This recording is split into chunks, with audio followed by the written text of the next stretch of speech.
Rychlí chlapi na rychlých kolech, to jsou Scuderia Boys, kteří opět vyjeli na jednu ze svých akcí a my jsme u toho nemohli chybět. Máme tady Scuderia Boys, tady před kafeterií taková základna.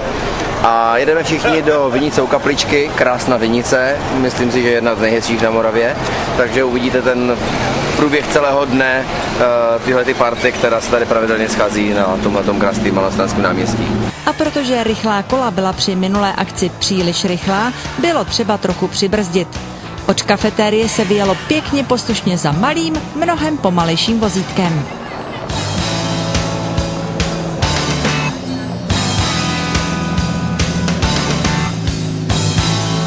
A máme je tady.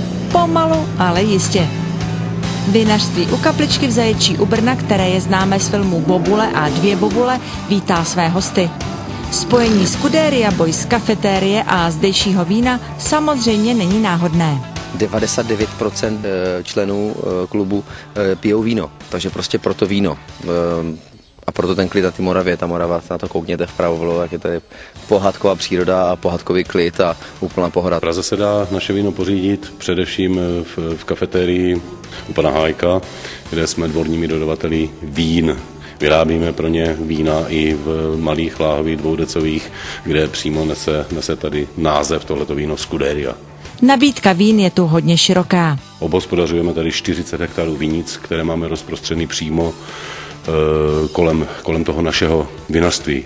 Celková kapacita našich sklepů je dnes 300 000 litrů a naše roční produkce je, řekněme, zhruba asi těch 330 000 přívlastkových vín. Tohle všechno tu Scuderia Boys naštěstí nevypili, protože kdyby ano, neměli by pak přesnou mušku na střeleckou soutěž, které se zúčastnila i Zuzka Belohorcová. Hodila se do gala a pak přítomným ukázala zači toho něžný dámský loket. Já so zbraňou to není tak často, mám vědět.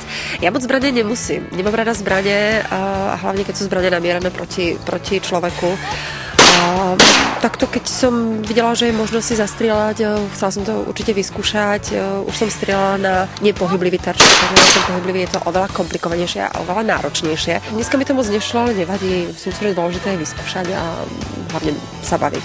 Zuzka, která si poprvé vyrazila ven bez salmy, se opravdu dobře bavila a mohla si dopřát i nějakou tu skleničku. Milujem víno, milujem růžový klaret a je to výborné hlavně v těch letných horkých mesiacoch. Každý večer, když je takhle teplo, nebo když jsme prostě někde venku u moře, tak si dáváme právě jedině vínko. A tak se pilo, oslavovali se střelečtí vítězové a připilo se i na zdraví salmy. Až bude mít salma 18, doufám, že už nebude mít jiného tatínka, ale to otevřeme potom možná spolu a ochutnáme ho. Vlastníku strašně moc děkujeme, vážíme si to a doufám, že teda Vlastník bude poslouchat a že druhého tatínka nebude mít. Za 18 let uvidíme. Tak na zdraví.